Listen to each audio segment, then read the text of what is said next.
The red and blue lights flickered across my front yard, washing the grass in alternating flashes of chaos. 3 police cruisers rolled into our quiet cul-de-sac on Maple Grove Court. In the middle of the street stood Patricia Garrison, arms flailing, voice cutting through the night like a siren. There he is. That's the man who attacked my guests. I want him arrested immediately.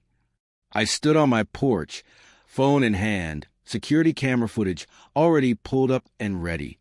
My heart was steady, though a pulse of irritation simmered beneath the calm. Patricia had no idea what she'd just started. When I moved here 6 months ago, I thought I'd finally found peace. After years of cramped apartments, Maple Grove had felt like a dream, neat lawns, quiet evenings, and neighbors who smiled when you passed. What I hadn't known was that the harmony came under the iron rule of one woman, Patricia Garrison, HOA president and self-appointed queen of the cul-de-sac. She lived 3 houses down in a spotless 2-story colonial with hedges trimmed like military recruits and a lawn that could have been mistaken for a fairway.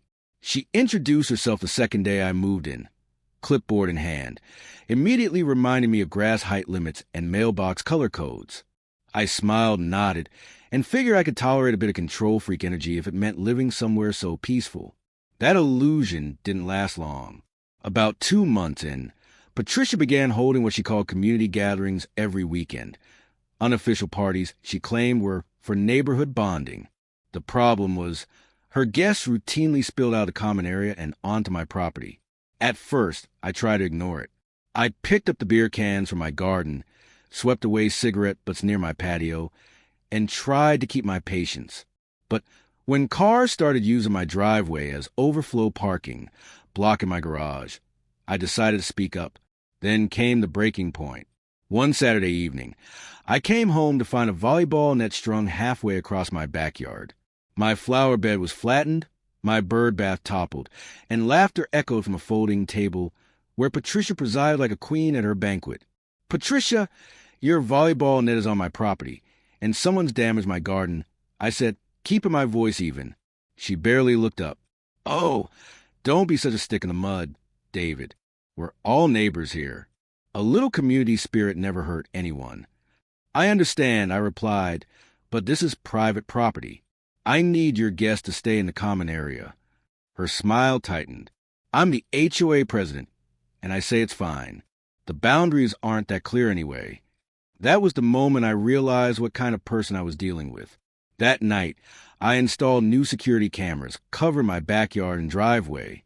I posted private property and no trespassing signs along the fence line. If Patricia wanted a power game, I'd play, but by the book.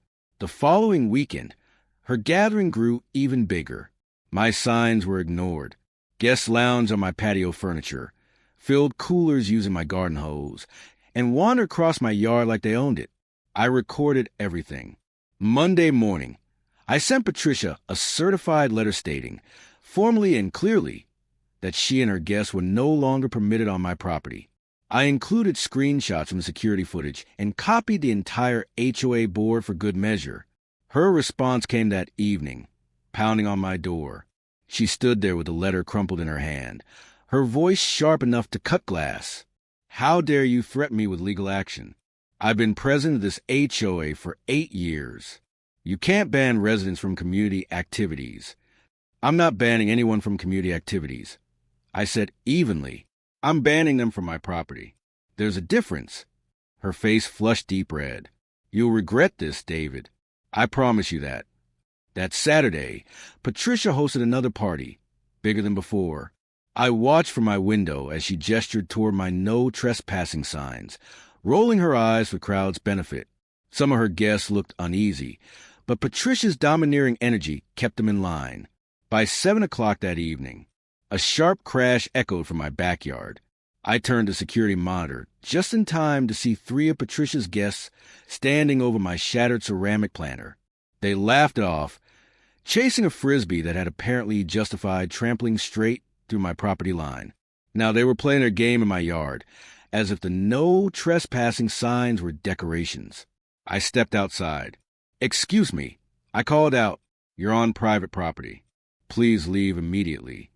One of them, a man in his 40s wearing a loud Hawaiian shirt, grinned. Patricia said you were uptight. Come on, man, we're just having fun. Fun or not, I replied evenly. You're trespassing. Leave now or I'll call the police. They muttered complaints under their breath, but eventually backed off toward the common area. From across the lawn, I spotted Patricia watching, her arms crossed and lips curved in a smug little smile. She'd sent them testing me, seeing if I'd back down. But what I saw next on my security feed froze the irritation into something colder. While I was dealing with the Frisbee players, 2 more Patricia's guests had slipped in through my side gate, clearly marked private property, and were lingering near my garage. One of them was actually trying the door handle. I moved fast. What are you doing by my garage? The woman jumped, startled. Oh, Patricia said you had folding chairs we could borrow.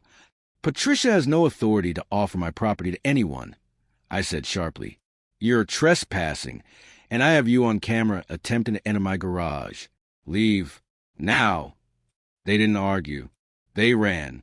By then, I knew this wasn't carelessness. It was calculated provocation. Patricia had crossed a line from neighborly nuisance to orchestrated harassment, and possibly worse. That night, I spent hours saving and backing up every second of footage to multiple drives. The next morning, I woke to the sound of pounding on my front door. Through the peephole, I saw 2 police officers standing on the porch. My stomach tightened, but I kept my expression neutral as I opened the door. David Lawson? The older one asked. Yes. We received a report that you threatened and assaulted guests at a community event last night. We need to ask you some questions. For a moment, I almost laughed at the absurdity, but I kept my voice calm. Officers, I have security footage of everything that happened. Would you like to see it? The younger one nodded. That would be helpful, sir. Inside, I pulled up the recordings on my laptop. As the minutes passed, their expressions shifted from neutral professionalism to quiet disbelief. The video showed everything: trespassing, property damage, an attempted break-in, and not a single act of aggression from me. When the footage ended, the older officer exhaled. Mr. Lawson, it looks like you're the victim here, not the perpetrator. The complainant specifically alleged you physically assaulted her guests. That's completely false. I said firmly, I never touched anyone. I simply asked them verbally to leave my property. The officers exchanged a glance. We'll need to speak with the complainant. Do you want to press charges for trespassing and attempted burglary? Absolutely, I replied without hesitation. From my window, I watched as they crossed the street to Patricia's house. She opened the door with theatrical poise, clearly ready to perform her role as the aggrieved HOA president. But as the officers began questioning her, I saw her posture stiffen, then crumble. 20 minutes later, Patricia Garrison was being led to a police car, her expression a mix of disbelief and fury. The officers returned to take my formal statement. Ms. Garrison is being charged with filing a false police report, the older one explained. We'll also file trespassing charges against the individuals identified in your footage. Please come by the station tomorrow to complete the paperwork. As the patrol cars pulled away, with Patricia sitting in the back of one, neighbors emerged from their houses, watching in stunned silence. The arrest of their iron-fisted HOA president was something none of them had ever expected to see. Over the next few weeks, the full scope of Patricia's lies came to light. The district attorney's office took the false report seriously, especially given the mountain of video evidence. She hired a high-priced attorney, but it didn't matter. The footage spoke louder than any argument. In court, Patricia tried one last desperate defense, insisting she had implicit authority as HOA president to permit community use of any property in the neighborhood. The judge interrupted her mid-sentence. That interpretation is not only incorrect, it's deceptive. When the gavel fell, Patricia was found guilty of filing a false police report, fined $5,000, and sentenced to 100 hours of community service. But everyone knew this was only the beginning of her downfall. The HOA board called an emergency meeting. Word spread fast, and by the time I arrived, nearly the entire neighborhood had shown up. The air was thick with tension and anticipation. Patricia sat at the head of the table, posture rigid, face expressionless.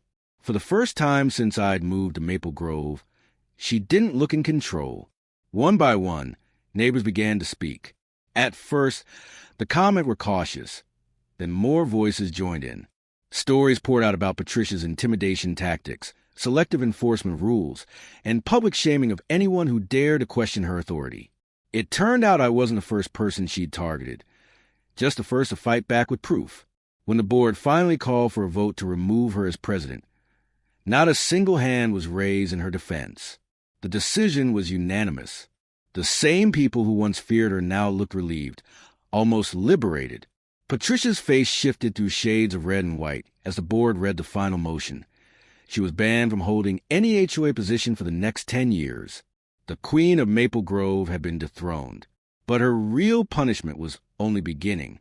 Patricia worked as a real estate agent, and word of her arrest and conviction spread quickly through professional grapevine. By Monday, her broker had summoned her to a closed-door meeting. Neighborhood gossip filled an arrest. She'd been placed on indefinite suspension, pending a review by the State Real Estate Commission. Being convicted of making false statements to law enforcement didn't exactly pair well with a career built on trust. 3 weeks after her arrest, I got a quiet knock at my door. A woman I recognized from the security footage stood on my porch, looking uneasy. "Mr. Lawson? I'm Sarah Chun. I was one of the people at Patricia's party. I wanted to apologize." Her voice trembled slightly. "We had no idea we were on private property. Patricia told us the entire back area, including adjoining yards, was designated community space for HOA events." "She told you that?" I asked, though I wasn't surprised. Sarah nodded. She even showed us what she said were official HOA maps. Now I think she made them up. "We're all so sorry. We never would have come onto your property if we'd known the truth." After she left, I stood at the window for a while, processing what I'd heard. Patricia hadn't just overstepped her authority. She built an elaborate lie to justify it, dragging innocent people into her delusions of control. Then came the final blow. Patricia received the invoice for her legal defense, $32,000 in attorney fees, on top of her $5,000 fine, and the loss of her real estate income. Financial ruin followed close behind. I saw her a few days later, standing alone in her driveway, staring blankly at her house. The empire she'd ruled through fear and manipulation was gone. 2 months later, her husband quietly listed their home for sale. The last time I saw Patricia Garrison, she was directing movers as they loaded boxes into a truck. For a brief moment, our eyes met. Gone was the arrogance, the fire, the superiority. What I saw instead was defeat, a woman who had finally realized she wasn't untouchable. As the moving truck rolled away, I didn't feel triumphant, just relieved. The neighborhood could finally breathe again. A week later, the new HOA president sent out a community newsletter. It emphasized respect for private property, transparency, and the actual limits of HOA authority. For the first time since moving to Maple Grove Court, peace felt genuine, not enforced. Patricia Garrison learned the hard way that no title, no position, and no illusion of authority gives you the right to trample someone else's rights.